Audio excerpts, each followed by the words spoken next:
With the end of World War II in 1945, Korea found itself free from Japanese occupation, but the power vacuum created new challenges. The Allied powers decided to temporarily divide the peninsula along the 38th parallel, with the Soviet Union occupying the north and the United States occupying the south. The purpose of the partition was to facilitate the return of Japanese forces home and the establishment of a peaceful and independent Korea. However, the competing interests of the emerging great powers in the Cold War soon complicated this process. By 1948, the split had become official, with the capitalist South, led by Syngman Rhee, and the communist North, ruled by Kim Il-sung. This dichotomy created two distinct political systems with opposing ideologies and deep-seated tensions. Attempts to reunify the country failed, resulting in the creation of separate governments, each claiming to be the legitimate authority over the entire Korean peninsula. On June 25, 1950, an already tense situation escalated dramatically when North Korean forces, supported by the Soviet Union and China, launched a surprise attack on South Korea. Their goal was to unite the peninsula under communist rule. The North Korean People's Army, with about 75,000 soldiers, overpowered the ill-equipped ROK Army and successfully captured the capital, Seoul, and later occupied most of South Korea, except the port city of Busan. The United States, under President Harry Truman's leadership, recognized the strategic importance of Korea in the global struggle between communism and democracy. Determined to prevent the spread of communism in the region, Truman sought the intervention of the United Nations Security Council. Despite the USSR's initial boycott of the Council on the question of China's representation, it did not exercise its veto power. The Security Council passed a resolution calling on North Korea to withdraw its forces, which was ignored. As a result, approval was given for a United Nations Army, composed of forces from 16 countries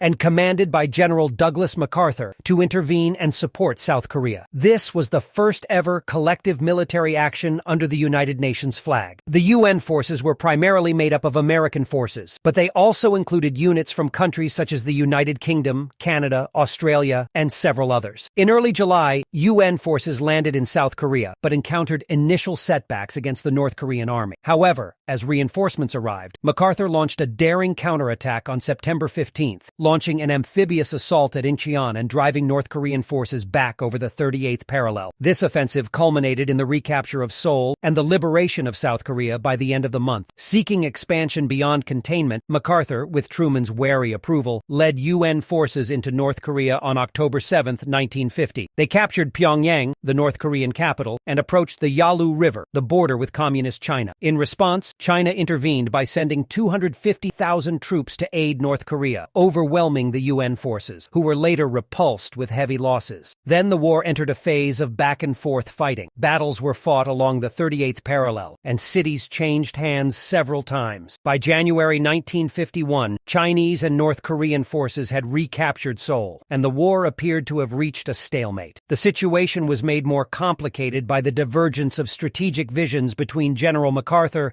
and President Truman. MacArthur wanted to escalate the conflict and even proposed the use of atomic weapons against China, which Truman considered too risky and potentially disastrous. As a result, President Truman removed MacArthur from his command in April 1951, and the focus shifted again to the policy of containment. Both sides engaged in protracted negotiations for an armistice, with the front lines remaining largely static. In July 1951, peace talks began, but a compromise proved elusive. The fighting continued, as American pilots engaged Soviet pilots using Chinese jet fighters and wearing Chinese military uniforms, escalating Cold War dynamics in the region. General Dwight D. Eisenhower's presidency brought renewed efforts for peace. After 2 years of intense negotiations, an armistice was finally signed on July 27, 1953, at Panmunjom on the 38th parallel. The agreement resulted in the creation of a demilitarized zone, DMZ, that stands as a buffer between North and South Korea to this day. The armistice effectively ended active hostilities, but did not lead to a formal peace treaty or the reunification of the Korean peninsula. The Korean War left a lasting impact on the Korean peninsula and the broader geopolitical landscape. This resulted in great loss of life, with estimates of millions of casualties and the division of Korea into two separate nations that persist to this day. The unresolved nature of the war has left a legacy of tension and mistrust,